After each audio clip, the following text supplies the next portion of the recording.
Welcome to the Sparky Coach podcast. This platform was built by Sparkies for Sparkies. We simply exist to make business owners more profitable, or businesses more profitable and more predictable. So we want to work with people that work hard because we love working hard too, that work smart because you got to be on top of the business, people that are kind because no one likes a dickhead. Am I right? People who want results because that's what we're here for, right? And people who want to be part of a like-minded community. So if you're interested in hearing more about the platform, please reach out and enjoy the podcast. Sparky Coach, Lounge Pod, Crow Dog here, featuring the Hoop Dog, Sam Hooper. SBH Electrical, based out of God's country, somewhere in Melbourne. Melbourne still confuses me. Whereabouts in Melbourne are you? We're based in Richmond. Or Melbourne, as you like to say. Yeah, that's the way it's said. That's the way. Okay, now you're fresh back from a holiday. How was your holiday? What did you do? We just went up, sort of started your neck of the woods and drove up towards Noosa and did not much. Surfed, ate well and sat on the beach for most of the day. It was great. What was your best meal you had when you were traveling? We did go to Rickshaws in Burleigh. That's pretty specky, that place. Hard to beat. Nice. Now, holidays are a really important part of business, I reckon, something that people don't do enough because it gets swept up in the sort of hamster wheel, treadmill, whatever you want to call it. Was there like any aha light bulb moments when you're away? You were like, oh, that could be better, or were you just resting? Like, how'd you go? No, I was pretty well fully checked out this holiday. Phone was tucked away, and I mean, naturally you start thinking about a couple of things, but it was a really sort of reset, do not much kind of holiday, which was great. It was really good. Any crazy fires that went on when you were away? Like how do they get dealt with, or did you just let them burn? What do you do? I had one of the boys give his 2 weeks notice mid-holiday, which was a bit disappointing. He got offered an opportunity that was pretty good, and I even encouraged him to take it. Like it was a great spot for him to be at his age too. So that was one. But spot fires, I just let it burn unless the client wants to talk to me. I'm pretty happy just to let it do its thing, and if it's still burning when I get back, I can help out, I suppose. What's the age-old rule? Unless you're dying or on fire, don't call me. 100%. I like one. I think it's underrated going away. I think the importance of going away is rest and headspace for sure. And sometimes you can see something through a different lens or different light, or sometimes you see something you missed. But the other part is you get to see where the cracks are in the system. So going away, if there are spot fires, it's like, oh, I was feeling that hole. I didn't even realize that. I was feeling that need. I didn't realize. I was always contactable. I didn't even realize. So it can kind of put a highlighter across where the cracks are and be really beneficial because you've got to be able to go on holidays. I think it's absolutely key. What's your advice to someone that's, I can't go on holidays at all? Like, what's your advice to someone in that mode? If you can't go on holidays, you don't have enough support staff or enough staff, full stop.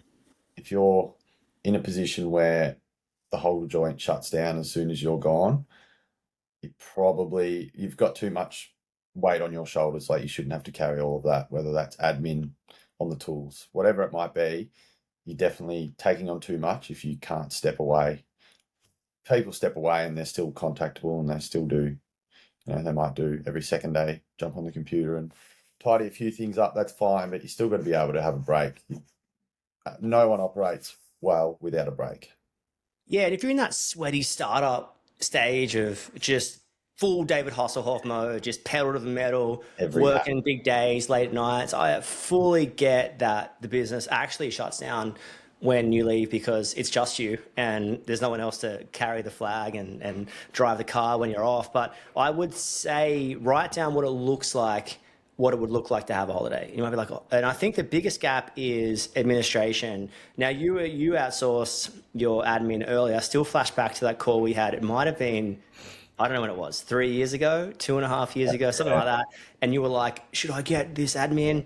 And it was probably, I'm not going to say it was too soon because I don't think you can release your admin soon enough, but it was definitely early on. And there was probably a lack of capacity or knowing what in your case she would be doing. Talk us through that mode for you. It was a big deal, something that's seen so one-on-one now, like releasing admin and releasing the next stage of admin for you at the start was like a massive deal. So talk us through, yeah, like if you can channel yourself back to that feeling. Yeah, I won't forget it because we were doing a lot of real estate work, like tick and flick. There was two tradies. I might have been myself on the tools with one other and a subby sort of floating in and out. So like not there's not heaps going on, but lots of little jobs. So the admin was piling up quickly. Like if you left it for 2 or 3 days, there could be like 20 plus invoices to get out, plus booking in other jobs. And I remember just being like, I'm not good at it. Two, I don't enjoy it. I think I need help. And then everything sort of just fell into place. Like Sarah, who I've got now, reached out to me. I think I had a job ad out or something. But anyway, she took it upon herself to talk to me. And I was like, I remember calling, I was like, I think this is too good to be true. I'm not too sure. Like, I think I'll do it. Should I do it? Not sure. Probably, it was definitely an outlay of money that I didn't really have the capacity for at the time, but it just released me like instantly to do more stuff that I like doing, whether that was on the tools or drumming up more work or whatever it might have been. Yeah, driving profit and driving revenue is such a critical part. That's what's on my mind a lot lately. That's what people are going to be hearing a lot about, whether you're bringing in work from quoting or and making sure that's profitable work and then driving profits, whether that's a back end process or checking every single job for gross and net profit. It's such a critical part of running a business. If you're just catching up or maintaining, it's almost impossible to drive those two things well. You might be driving revenue because you have to get the quotes out and there's sort of 30 behind and you're catching up 5 or 10 at a time per week. But driving profits when you're not checking is incredibly difficult. It's kind of like running blind. You're going to literally run into something at some point in the near future. So crazy thing to do. And what now your administration world is pretty, I'd say the decision making is pretty linear at the moment. You'll be like, I'm too busy, or I want to get rid of that. I'll pass it on to there. So, what do you think changed in when you first get an admin? It's sort of stressful and what are they going to do? And now they do stuff. But now I'd say your decision making is almost a combination of organic and deliberate. What do you think's changed in that? In that? Um, it's probably system that's changed in the definitely that system of when I first started with an admin team, I was like, righto, this is what I do. So can you do it? And it's kind of like, yeah, but how do you do it? So there's a combination of system and process that you build it to a point where sure there's going to be onboarding and a slow start for someone new, which we did, yeah, we've done it probably over the last 6 to 8 months.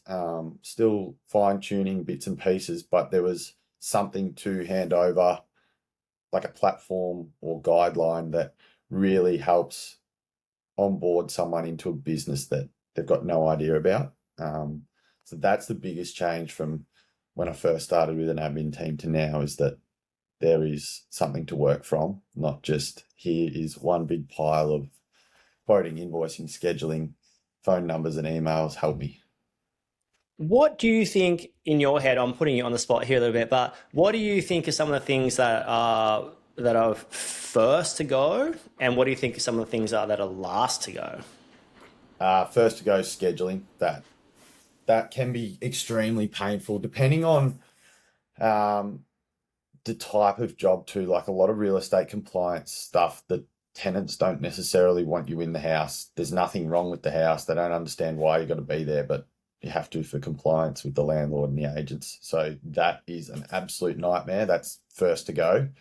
Um, and I'm very appreciative that the girls do that because that is my worst nightmare.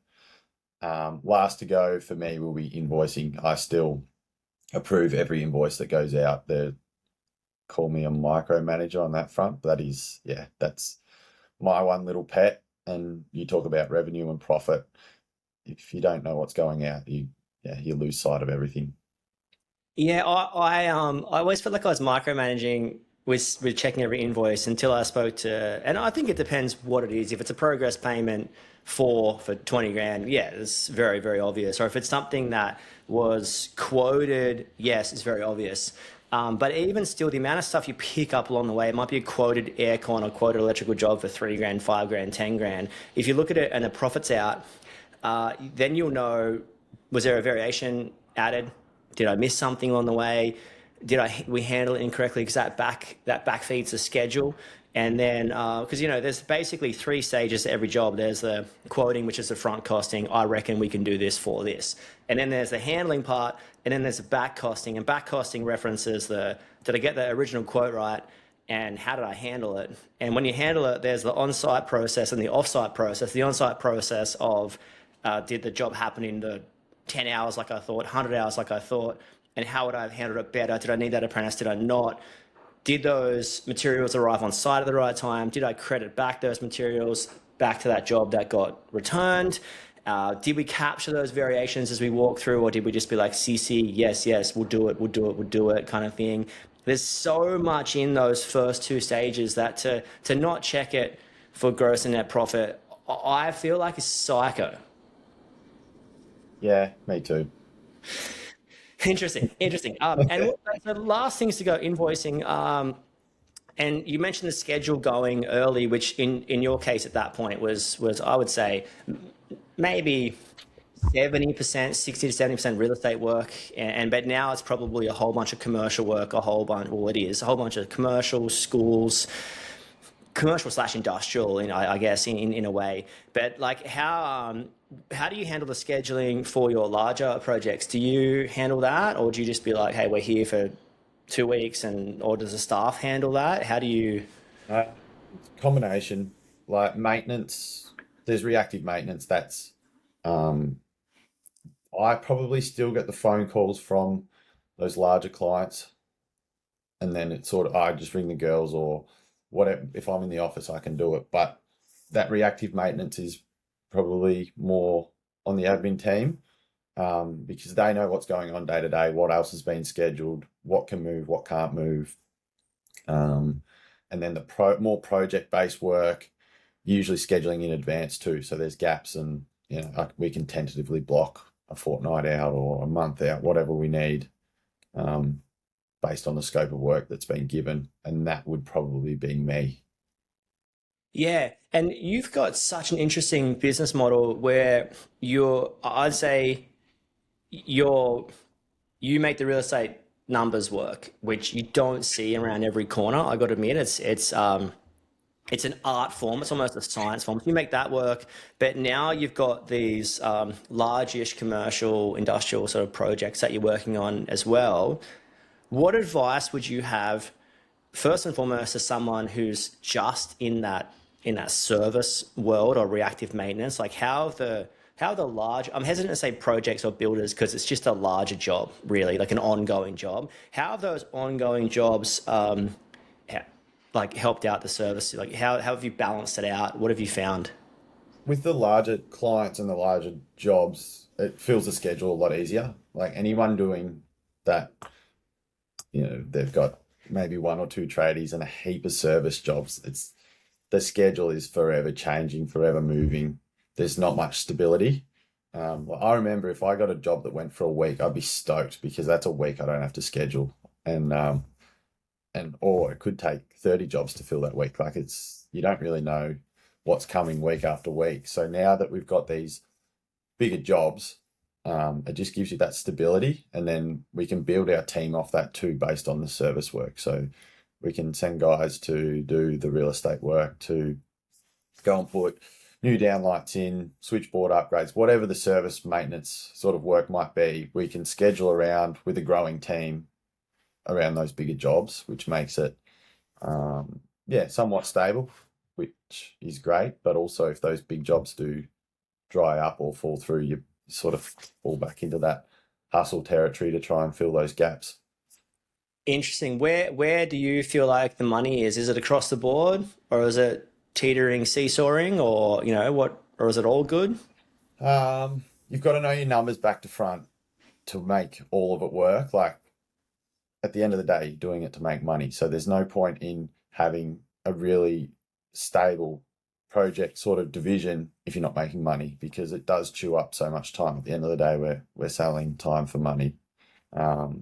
So the more profitable jobs are probably the service and maintenance one, but they also require more effort. So there's more admin, there's more driving in between job to job. Not for me, but other businesses might have Google ad spend. They might have a billboard up on the local footy oval, whatever it might be. There's more spend and effort that goes into accumulating those smaller jobs. So you've got to make sure they're more profitable. Whereas the stable jobs, they're really good and they're great relationships to maintain too. So you don't need to go in and try and make, so like your profit margins don't need to be 30-40% on the bigger jobs, because you're not putting in the effort to fill the schedule either. So it all sort of works out across the board. Yeah, classic case of 20% of a higher number is a higher number. So Yeah, if you're moving more revenue per week and you've got the same net profit of, let's say, 20%, and we operate between 20 and 35. 35, I would say, is fine. That's really solid. Like if you're pushing that over a month, not over a job, over a month, like that's, if you push that over a year, I'm not going to say I'd worship you, but maybe, maybe we got some people doing it. It's usually typical to either a really high performing business that's moving a whole bunch of materials at a larger scale and a little bit of labor too, or if the business owner is still weaponing on the tools and just ripping and tearing and got the pliers out, got 3 tool belts on and one of those commando straps across the chest to support the back. That's pretty cool. But yeah, no, it's interesting. The operational costs of the project stuff is, or ongoing stuff is maybe a better terminology. The ongoing nature of that just is quite low overheads. Usually you can charge for your project management. You've got a high amount of hours that you might have won via a text message or a phone call, or you spent one day on a quote, then now that quote's going to go for 6 months, or you had a site walkthrough that was paid for. So you can become a billable resource when you weren't before, and now your people have a home base or a job to go to, and now it makes hiring a lot easier as well. So I really feel like you need both. Like I like, you need jobs. You need to be able to do jobs of all sizes. Big leads to small and small leads to big. You mentioned this in the live pod we had in the Gold Coast for a live event. You were sort of saying, someone said, "How did you meet your best clients?" And the classic answer, which no one wants to hear, is it was organic. It just sort of happened along the way, and you might be blessed and lucky to know a whole bunch of people at the very start of business, or you might just be trickling through year on year. And it does get easier because the more deals you do, the more people you talk to, and the more people you talk to, the more deals you do. It's pretty organic in that sense. But what advice would you have to someone who wants to meet people, wants to meet clients? Is it as annoying as just keep pushing on, or is there something you did or would encourage? What I do you know think? Josie said something at that live pod as well, and it was something along the lines of there is no magic solution, no, or magic pill where you just, this is how it happens, and if you do this, it'll work. It's a combination of little things like you've got to start small, you've got to start somewhere, and eventually it just compounds. Like, as you say, the more conversations you have, that opens another network, that is another potential client or another potential job. But then there's all the small things too, like presenting yourself well, uniforms, sign writing on cars, just doing the small things. I know, you got a little saying, was it there's the difference between a good job and a great job's 5 minutes or 10 minutes. Like that 5 or 10 minutes can really just put your name ahead of the next Sparky, or make sure that the next Sparky is not contacted. So all of those things add up subconsciously. So when someone does ask, oh, hey, do you know a Sparky? They're like, straight away, SBH Electrical comes up, and our name gets put out there because we've done all the little things well. Not that we're trying to do a million different little things well. It's just, over time you just improve and tweak and make everything really easy for everyone. I think that goes a long way too. Um, no one wants to work in a complicated manner, and it's particularly if it's your property or you're managing something that, the trade is making life absolute disaster, that it's just not going to work either. So a lot of little things. Sorry, yeah, the organic nature pretty much is if you've got 10 clients and they all tell one person, now you've got 20 clients, and you got 20 clients, they all tell one person, you got 40 clients, and it's just the organic nature of a pyramid scheme inverted, going north. Hopefully, you're not going south, and you just can't put a price on consistently doing the right thing over time.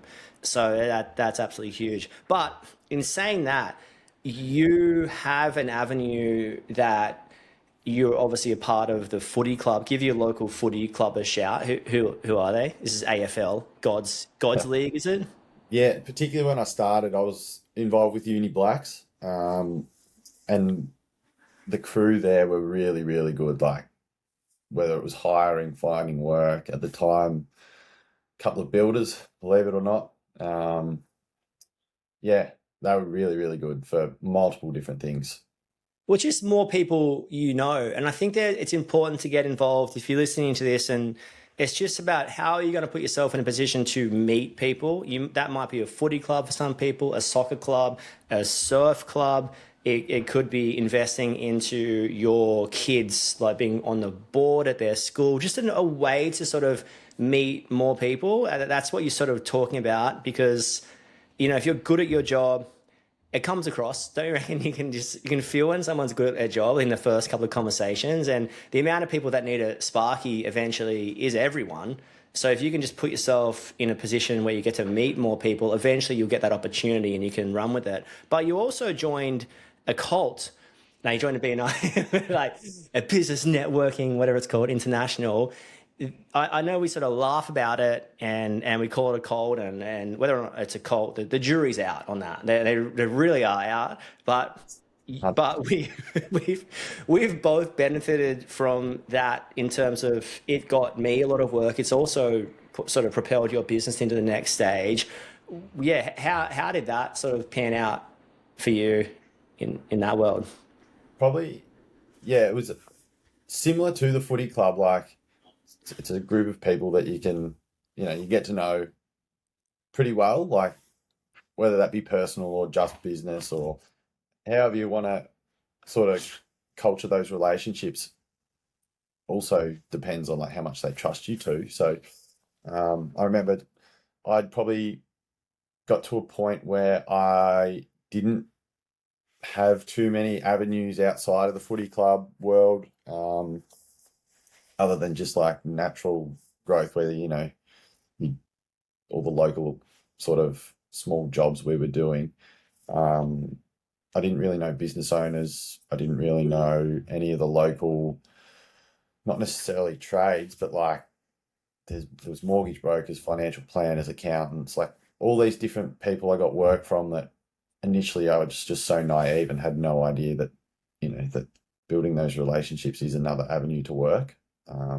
And so I've got some really, really good clients, ongoing clients from BNI. I've got staff through BNI. I've got some business partners. I've got so much from BNI. Like as much as we laugh and take the mickey out of it a bit, it's been really, really beneficial. It is a time commitment and it is a bit different. Their structures and systems, but it's absolutely worth it. What kind of food were they providing at Yorwan? Bit of like lukewarm bacon and some cold eggs. What was it? No, I remember when we first started, we had like it was like gourmet cooked breakfast, full menu. You could pick what you wanted. It was unbelievable. And then it dropped off over the 2 years I did it. And then the last venue, it was, just basic bacon and egg roll or smashed avo on a bit of, I reckon we got the stale bread. Yesterday's bread. So your business, are you still doing BNI? I don't even know the answer. Finished up last. Yeah, it's interesting. I think it ran its 3-year course for me, and it got to a point where I was looking for work and building relationships, and then I was like, you know what, I'm going to park that because we've got a whole lot of work and we need to now staff it. So, and that's a consistent battle you're fighting as a entrepreneur, right? Especially in a trade business, you're finding work, and then you're trying to, if that overflows, now you're trying to find staff to do that work. What's your recipe at the moment for finding staff? Like, what, they're obviously not around every corner. You're creating a few via apprenticeships, which I just think is the right thing to do. And especially if you've got that project or ongoing work, they become such a great avenue for training within and raising up, but also to lower your overhead selfishly, which is a great concept. But yeah, how are you sort of going about finding staff, and at the moment, what's working in the market? Apprentices is definitely the best way. Like we've had one for 2.5-ish years and one coming up 2, and they are really, really good apprentices, like borderline as good as some average A grades. They're going to be really good tradesmen. Like, very fortunate to have them. Probably won't last too long once they're qualified, I don't think, but happy to have them for as long as we can. Outside of that, just network. I know I've spoken about it too. With, like, I've probably burnt all the avenues within my network of friends of friends, people from footy clubs, all that sort of hiring interpersonal sort of way. And then I've also used Seek more recently, which has been hit and miss. I don't love it, but you know, if your business is growing, you need the people. You have to go down those paths too. Seek's a really interesting one. You hear 80% negative feedback, you would say. It didn't work. I got 100 applicants and they were all from some other country. And it's like, okay, that sucks. But there's occasions where it does work. I think where someone is moving into your town and they don't know anyone, so the only reference is Seek. This is where Instagram is almost a living, breathing website / capability statement, where people can look at it and be like, oh, these guys do great work. I might get in contact with them. So it's such an easy way for someone to check you out at a distance, and then also see the kind of work you do, get to know you. This is why I'm a big fan of, I know you don't do this, but I'm a big fan of some face to camera Instagram stuff, so people get a bit of a feel for you and the company. I think it's cool little concept in that way. Now, you're also a bit of a. You've been investing into SEO for quite a while as well. Is that working? How do you find that? You're obviously, yeah. What's the go?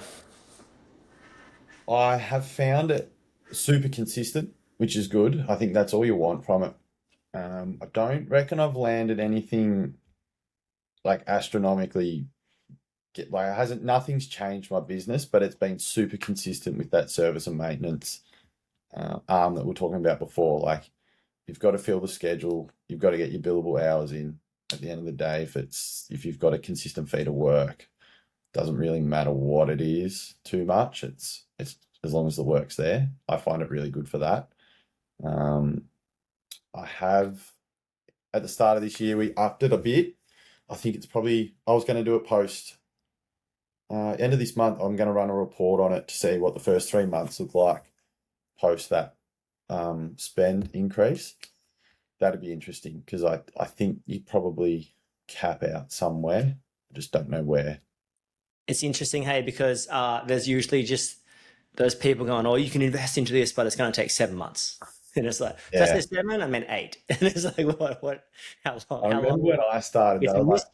3 to 6 months, it should be pretty well set up. You should be ranking highly in ABC. And then it was like 7, 8 months. I was like, I'm not getting much work out of this. And then it was, the rest was history. It did take, I don't know, probably 8 or 9 months. And what pushed the advertising part for you? I know you're not punching Google ads, but you're investing into SEO. I think that's the underrated part as well. We've got this Finding Work Bible. If anyone wants it, let me know. We'll send it over. But it basically highlights all the things you can sort of do to find work organically. And I'm a big fan of finding work organically. You'd almost call, that's the first point of call, right? The organic hustle. And then you've got a bit more of the just a bit of a hustle, which is what I would call like joining a BNI and getting involved in a community group and maybe making those warm-ish phone calls of a friend of a friend of a brother's friend that stood next to that tree one time that you knew in class 10, all this kind of stuff. And then you've got, down the food chain, you've got paid. And I think it is sort of, it's down the food chain when you've got nothing. What made you invest into some paid advertising? Was it just wanting to meet some more people? Uh, What was it?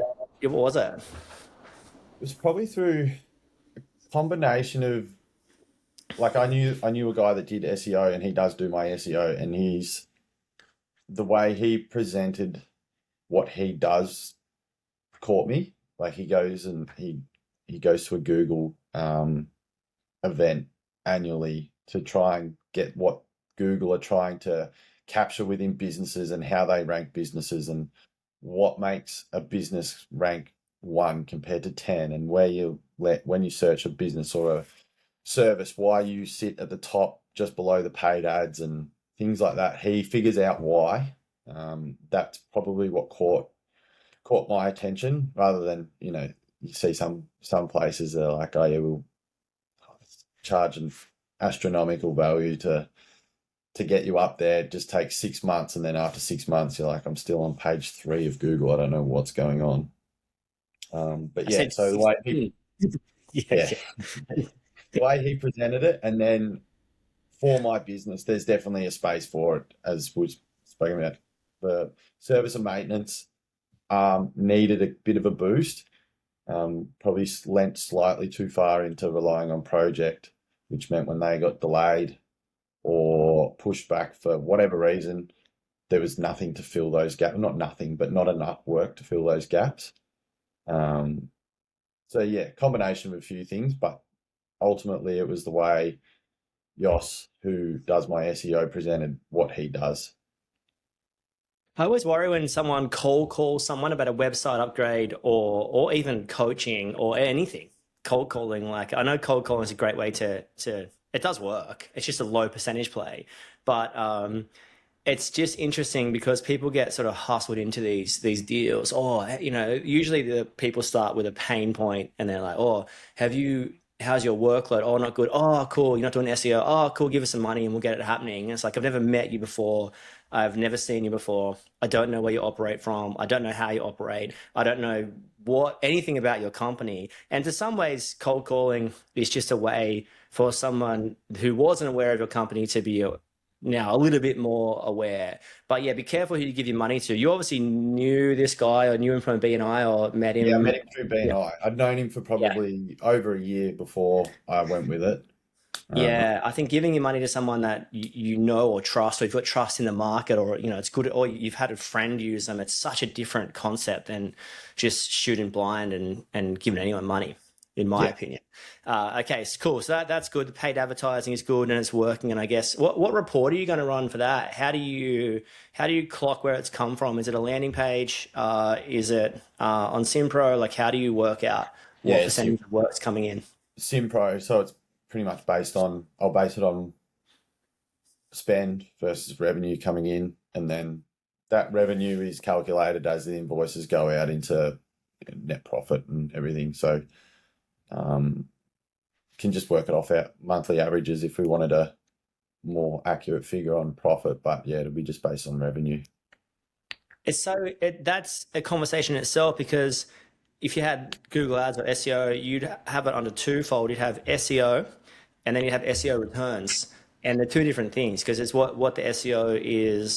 Someone is buying it that never heard of you before, or you're getting sort of leads in the door. But there's also the returning customer that comes from that too. So I didn't know them and they found us online. Now they use this and now they're returning. And that metric is kind of secondary, but it's still important, because sometimes if you look at it holistically, let's say it's a Google Ads cost center and you don't have any separation between return customer and a new customer, basically you've got skewed data. You're looking at it going like, oh, I got 20 grand for this or whatever, 50 grand this month, but it's not really telling you anything, because those clients could have just been coming back to you, from an ad you did 2 years ago. So you kind of want to separate it. But in saying that, if it's not working now, but it was working, or it's, all the return customers are still coming, it means holistically it's working. So you can look at it in the month to month, but you can also look at it in the scheme of things. Like, I didn't know those clients, and now they know us, and now they use us. So it's a really, really interesting metric.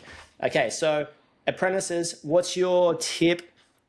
I want to hear a couple of tips here. What's your tip to finding a good apprentice?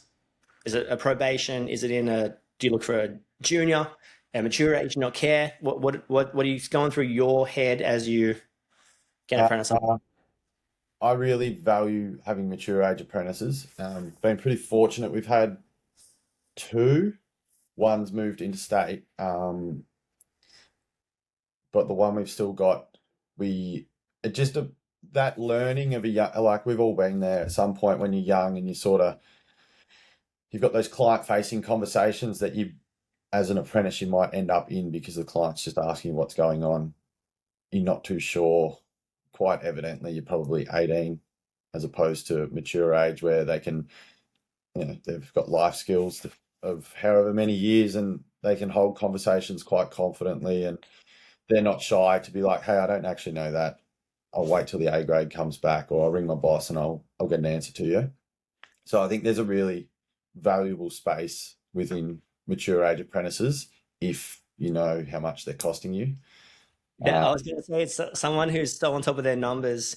It's interesting to hear you say that because the net profit across a apprentice wage, it's very hard to make money on a mature age. I shouldn't say that. It's more hard. It's harder to make money on a mature age, especially if you've got the wrong type of work. But I think you get the right mature age, and you picture a 25-year-old having a conversation rather than a 17-year-old. Just flash back to yourself at 25 versus 17, or 28 versus 20. Just chalk and cheese, really. Yeah, absolutely.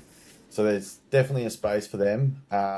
Younger apprentices, we've only have one that's we got a really fresh 18-year-old. He's excited, he's keen, which is good. That's all we ask for. But the other one we've had, he's about to go third year, I think. He's really, really down to earth. We just lucked out. I think he's just a great kid. Obviously, he grew up in a really good family. And just give him time to learn. I think that's the biggest thing. Like, you can't place expectation on younger guys, particularly. They don't know. They don't know what they don't know either. That's a big thing. Whereas mature ages might understand that they've got, a basic understanding, but there's so much more that they haven't learned.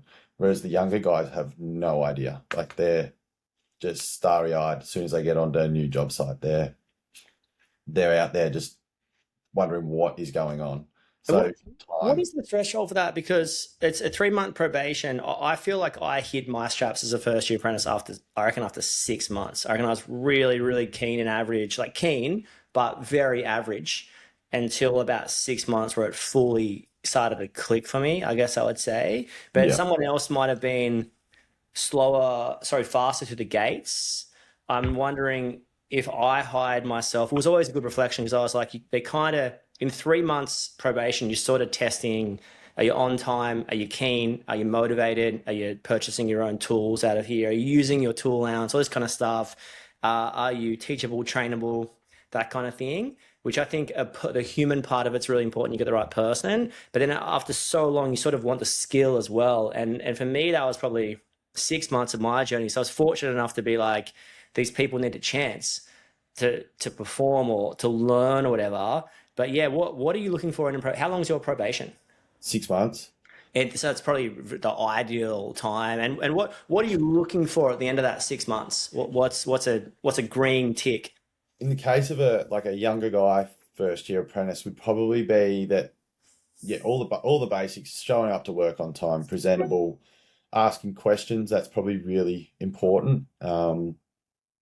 Motivation on site, I think, is a big thing that probably doesn't get monitored or even thought of at times. Like, don't stand around and listen to the conversation that the A grade's having with the client because, one, you've probably got no idea what's going on. Two, if you're standing around doing nothing, that conversation of I'm paying for someone just to stand around and just listen to us chat. I'm not paying for that, blah, blah, blah. It avoids that conversation. So keep them motivated, like get the tools out of the van, get the ladders set up, all that sort of stuff. So by the end of 6 months, they're doing all of that because that's just what they do. And then the skills come into that a bit too. If you don't know how to strip cable by 6 months, you're in a bit of strife.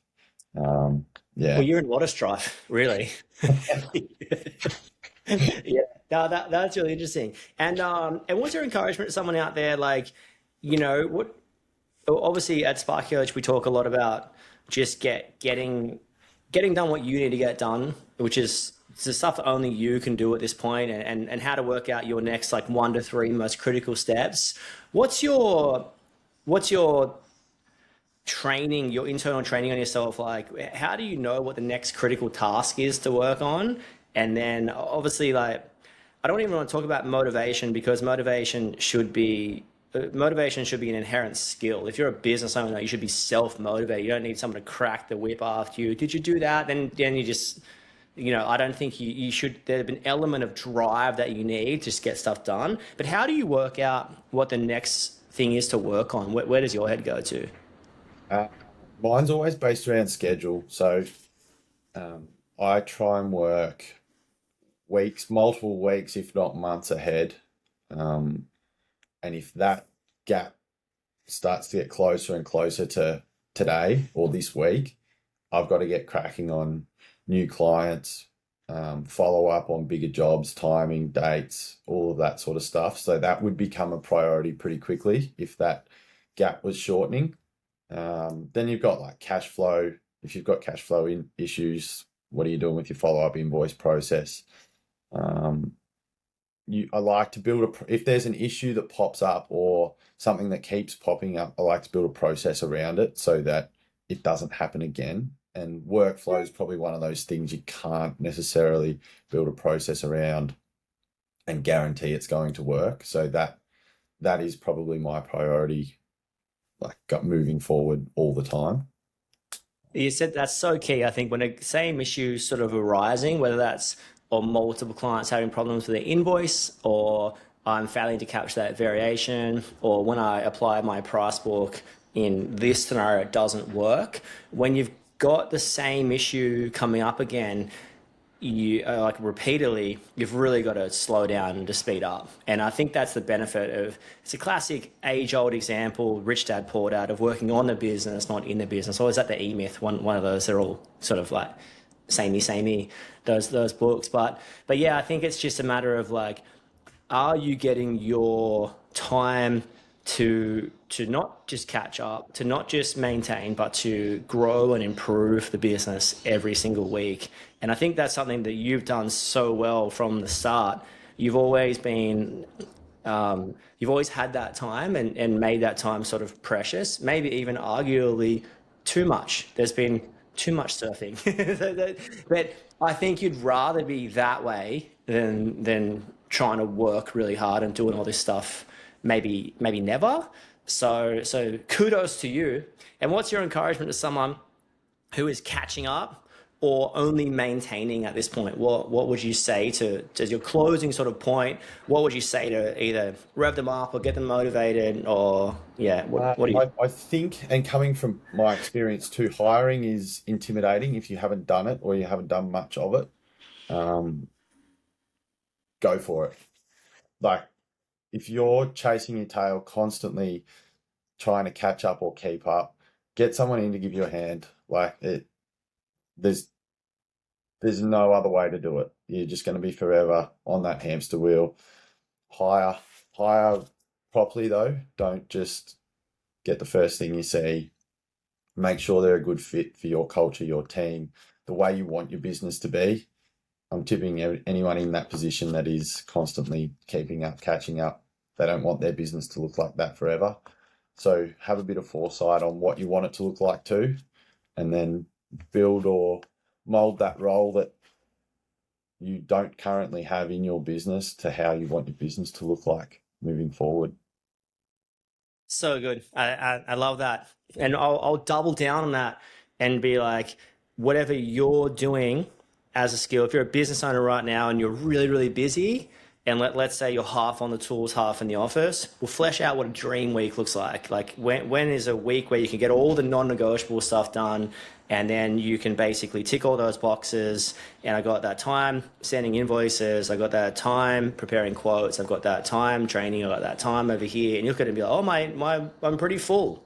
It's 40 hours. Okay, cool. We need to hire and replace ourselves on site.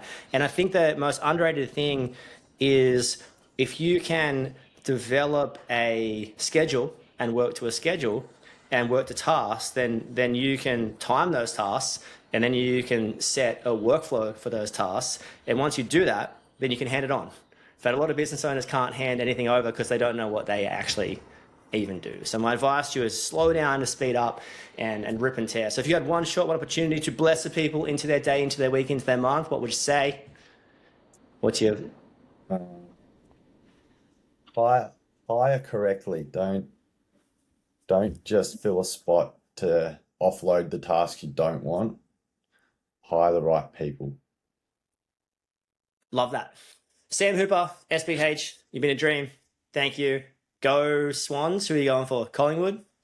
I'll go Carlton. I don't want to go there. Go Carlton. Not up Cool. weekend. Oh, don't hang up. Don't hang up. No. That's a wrap on another podcast. Whatever you're doing, don't be too busy to stop and check if you're making money. And above all else, you know the rules. Be kind. See you soon.